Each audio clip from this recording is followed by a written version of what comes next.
पट्टा बनाया जाता है तो, और जो वन समिति जो है उनका भी सहमति मांगा जाता है। और हम जब पट्टा बनवाने के लिए जाएंगे तो हमको बकायदा कानून कायदा बताएगा कि आप ग्राम सभा की प्रस्ताव लाइए और जो वन समिति है उनका प्रस्ताव लाइए। तो मेरे को ये बताइए, जिनका पट्टा बना है, जो घूस दे के बना है, वो कोई कभी प्रस्ताव ले गया था क्या? ले गया था क्या? लेकिन उनका बना क्यों? तो नियम को ताक में रख करके, कानून को ताक में रख करके ये लोग मिली भगत करके हमारे आदिवासियों के और जो जंगल में रहने वाले हमारे ST SC OBC की ज़मीन से को छीनने का काम कर रहे हैं, बेदखल करने का काम कर रहे हैं। आज मेरे को ये बताइए, दलदली को जब बक्साइड के लिए बालकों को दिया, किसी से सहमति लिया था क्या? कोई ग्राम सभा से सहमति लिया था? कोई वन समिति से सहमति लिया था? फिर बालकों को किस आधार पे उन्होंने दिया? क्यों दिया? जब माइंस वाले को, कारपोरेट घराना को जंगल के खनिज खनने के लिए, खनिज को निकालने के लिए जब उनका एग्रीमेंट होता है, कॉन्ट्रैक्ट साइन होता है, तो वहाँ के निवासरत जो देश की आज़ादी से पहले भी वहाँ निवास कर रहे हैं, उस वहाँ के निवासरत जो जंगल में रह रहे हैं, वहाँ के निवासियों को किसी से सहमति नहीं मांगा जाता, किसी से परमिशन नहीं मांगा जाता, अनुमति नहीं मांगा जाता। बाकायदा कारपोरेट घराने को जंगल को बेच दिया जाता है, ज़मीन को बेच दिया जाता है।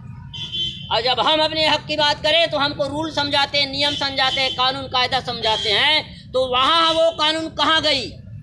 और वनाधिकार अधिनियम में कौन से कानून में लिखा गया है? आप बताओ, फॉरेस्ट एक्ट जो है 1927 में कौन से धारा में, कौन से अधिनियम में लिखा गया है कि कारपोरेट घराना को जंगल को बिना किसी सहमति ले राज्य सरकार उसको दे सकती है? कहाँ उसका अधिकार है? कहाँ लिखा गया फॉरेस्ट एक्ट में? मेरे को ये बताइए। तो इन लोगों की जो ये मिली भगत की चाल, सापनाथ और नागनाथ, आप जानते हैं ना, क्योंकि हमारे लोगों की ये मानसिकता है। अभी आप देख रहे हैं, अब आंदोलन के लिए हम 100, 150, 200 आदमी यहाँ बैठे हैं अपने हक के लिए। अगर यही बीजेपी कांग्रेस का होता तो बाकायदा यहाँ टेंट लगता, मंच लगता, गाड़ी में लोगों को बुलाते ना, क्योंकि उनके पास पैसा है, उनके कारपोरेट घराने के पास पैसा है, उनको एक आंदोलन करना है, सभा करना है, रैली करना है, बाकायदा पैसा पहुंचता है, फंड पहुंचता है। अब हमारे पास तो ऐसा कुछ नहीं है भाई। आपका लड़ाई है, हम आपको साथ देंगे, आप अपने खर्चा पानी करो और अपने खर्चा पानी करके आओ, अधिकारी के पास सब मिल के जाएंगे, क्योंकि हम भी पीड़ित हैं, आप भी पीड़ित हैं। और जब पीड़ित आपस में मिल जाएंगे, संगठित हो जाएंगे, तो सरकार क्या, पूरा देश को बदलना पड़ेगा। तो आज हमको समस्या है, इसके लिए हमको ये नहीं करना है। समस्या का निराकरण अलग बात है और समस्या का जड़ से निराकरण ये अलग बात है। समस्या का निराकरण करना है, आंदोलन, घेराव, न्यायपालिका, कोर्ट कचहरी, ये सब चीज़ है, लेकिन वहाँ भी बिना पैसा के कुछ नहीं होता। होता है क्या? कोर्ट जाने वाले सब जानते हैं वकील का फीस कितना है, बाबू का फीस कितना है, एक छोटा सा फोटो का भी कराओगे उनका भी फीस है, उनका भी पैसा, बिना पैसा से काम नहीं होता। और हमारे पास तो, हमारे लोगों के पास तो पैसा ही नहीं है, क्या करवा लोगे? कुछ करवा लोगे क्या? इसलिए अगर आप अपनी समस्या का जड़ से निराकरण चाहते हैं तो एक बार गोंडवाना गणतंत्र पार्टी की सरकार बनाइए, आपकी जड़ की समस्या खत्म हो जाएगी। और कई लोग ये भी सोचते हैं कि गोंडवाना गणतंत्र पार्टी इतना आंदोलन, इतना सभा, इतना सम्मेलन करता है, सरकार में क्यों नहीं आता? अभी जिस रूल को, जिस नियम को बीजेपी और कांग्रेस चुनाव में अपनाते हैं, जिस सिस्टम को बीजेपी कांग्रेस अपनी प्रचार तंत्र में अपनाते हैं, उसको गोंडवाना गणतंत्र पार्टी अपनाएगी तो मिनट नहीं लगेगा गोंडवाना गणतंत्र पार्टी की सरकार। आज हमारा गोंडवाना गणतंत्र पार्टी का सिद्धांत ये कहता है कि गोंडवाना गणतंत्र पार्टी बिना दारू, बिना कुकरी, बिना पैसा, बिना लालच दिए, बिना लोभ दिए आपको वोट लेना है और उसी सिद्धांत पे चल के आपको सरकार में आनी है, सत्ता में आनी है। आप बताओ, आज के ज़माना में कोई वोट देगा? वोट देगा? कोई देगा क्या वोट? इसलिए गोंडवाना गणतंत्र पार्टी अपने सिद्धांत के वजह से इतना लंबा गेप हो रहा है। ये न तभी हम दारू, कुकरा, पैसा, मुर्गा बांटना शुरू कर दें और इनके तरह बीजेपी कांग्रेस की तरह दिखावा शुरू कर दें तो मिनट नहीं लगेगा, हमारा भी सरकार आ जाएगा। आ जाएगा कि नहीं? लेकिन ये हमारी पार्टी के सिद्धांत में है ही नहीं। अगर हमारा पार्टी इस तरह से हरकत करने लगी तो गोंडवाना गणतंत्र पार्टी आप खत्म हो जाएगी। और उनमें भी क्या, क्योंकि गोंडवाना गणतंत्र पार्टी की जो हमारी जो मेनू में जो है हमारी गोंडवाना गणतंत्र पार्टी की जो बैलाज में है ये लिखा ही नहीं है दादाजी। अपने जीवन में 40 वर्षों तक उन्होंने लोगों को जगाने का, लोगों के अधिकार को बताने का, लोगों को समझाने का, उनके अधिकार के लिए लड़ने के लिए उन्होंने 40 वर्ष अपने जीवन का लगा दिया दादा मरकाम ने। और आज उसी के चलते इस पूरा भारत में लोग ये पीला गमछा, सतरंगी झंडा, पीला झंडा ये सब चल रहा है ना, ये सब ये दादा मरकाम की वजह से है। ये न था एक दिन ऐसा भी था कि पीला झंडा वाले को बड़ा दिवाले के छोड़ते थे गाँव गाँव में। यही चोर लोग जो अपने आप को अभी वो पीला गमछा जैसे वजह बड़ा देव कहते हैं वो लोग। तो दादा मरकाम के विचार में तो इतना शक्ति है कि विरोधियों को भी पीला गमछा धारण करने के लिए मजबूर कर दिया गया। और उन्हीं के विचारों की बदौलत आज चाहे भूपेश बघेल हो, चाहे शिवराज सिंह चौहान, चाहे नरेंद्र मोदी हो, आदिवासी की सभा में आता है तो पीला गमछा लेके आता है जैसे वजह बड़ा देव कहता है। वो किनके वजह से है? दादा हीरा सिंह मरकाम के विचार की बदौलत है। तो हमको ये सब चीज करना है।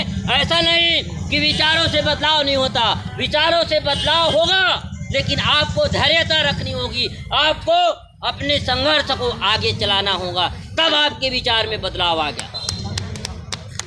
आज कोई नहीं जानता कि हमारे एसटी लोगों के लिए, आदिवासियों के लिए आरक्षण की जो कानून बना है, हमारी कई ऐसे संवैधानिक अधिकार है।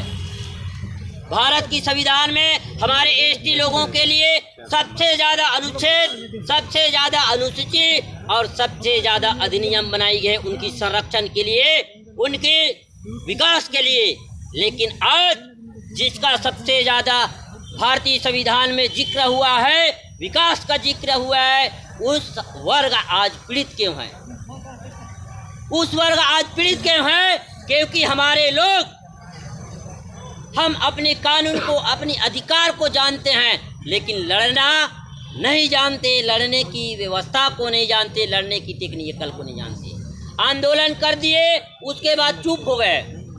अभी हमारे जिला सचिव भैया हैं और कई हमारे जिला के सब जानते हैं जो पीड़ित हैं। हम आंदोलन करने के बजाय आंदोलन कर दिए, ज्ञापन दे दिए, चुपचाप बैठ गए, ऐसे वाला नहीं रहता है। हम एक बार कलेक्टर, डीओपो, ये सब जो एसडीएम, तहसीलदार, थाना, एसपी, ये सब जो क्या है, कार्यपालिका है, हम इसको सिर्फ अवगत कराते हैं। उसके बाद आपको न्याय कहाँ मिलेगा? क्या आपके साथ थानेदार न्याय करेगा? थानेदार का सिर्फ काम है को लिखा पढ़ी करके न्यायालय में आपके मामला को पहुंचाए। तो अगर हमारी बात को ये कार्यपालिका संबंधित विभागों में, संबंधित न्यायपालिका में नहीं पहुंचाती है, तो वहाँ भी हमको अधिकार है कि हम डायरेक्ट न्यायपालिका में जाके अपना दरवाज़ा, उसका दरवाज़ा खटखटा सकते हैं और न्याय ले सकते हैं। अभी मंगली वाला मामला में हाई कोर्ट में रीट केस 342 नंबर में लगा, उधर रेंगा खार वाले मामला में हाई कोर्ट में लगा, टाइगर रिजर्व का मामला था, उसका मामला जब हाई कोर्ट में जब लगा तो छत्तीसगढ़ जो वन विभाग की सचिव वहाँ बार बार दौड़ लगा के वहाँ जवाब पेश करने के लिए जा रहे हैं। बताओ, हमारे साथ अन्याय हो रहा है, हमारे साथ अत्याचार हो रहा है, रोड में चिल्लाने से कुछ नहीं होगा। आपका न्याय, आपके साथ अत्याचार हो रहा है तो आप वही आवाज़ लगाइए जहां आपकी गुहार सुनाई जा सके, आपको न्याय मिल सके। और आप चोर के पास चोरी का शिकायत लिखवाओगे तो चोर अपने विरुद्ध में थोड़ी शिकायत लिखेगा क्या? नहीं। तो ये सब ये भ्रष्ट लोग खुद करप्ट हैं, क्योंकि सिस्टम, हमारी भारत देश की सिस्टम इतना करप्ट हो चुके हैं कि अधिकारी और ये जो नेता लोग इतना करप्ट बना चुका है। आज भी भारत देश में सही से अगर नेता, अधिकारी, मंत्री, सांसद, ये सब लोग ईमानदारी से 5 दिन सही से काम करें, पूरा भारत विकास की गति में और विकसित हो जाएगा। क्योंकि आज 70-75 वर्ष हो गए हमारी भारत देश को आज़ादी हुए, लेकिन गरीब गरीब और बनते जा रहा है और अमीर बनते जा रहा है। क्यों? ये इसलिए क्योंकि हमारे अधिकार को बीच के बिचौलिया लोग खा जाते हैं और उसके लिए हम कोई ध्यान नहीं देते हैं। हमको जूठा काठा कहे जाए छत्तीसगढ़ी में, जूठा काठा को दे देते हैं, उसी में हम खुश हो जाते हैं। तो हमको अपने अधिकार के लिए लड़ना है और अपने पूरे अधिकार के लिए लड़ना है। अब मैं ज़्यादा न कहती हुए, क्योंकि ज्ञापन का समय भी हो गया है और सभी लोग, हमारे पदाधिकारी लोग आ गए हैं, तो हम रैली के माध्यम से शांतिपूर्ण डीओपो कार्यालय के पास इधर भारत माता चौक से होते हुए जाएंगे और वहाँ जाके अधिकारियों के पास अपनी बात को रखेंगे।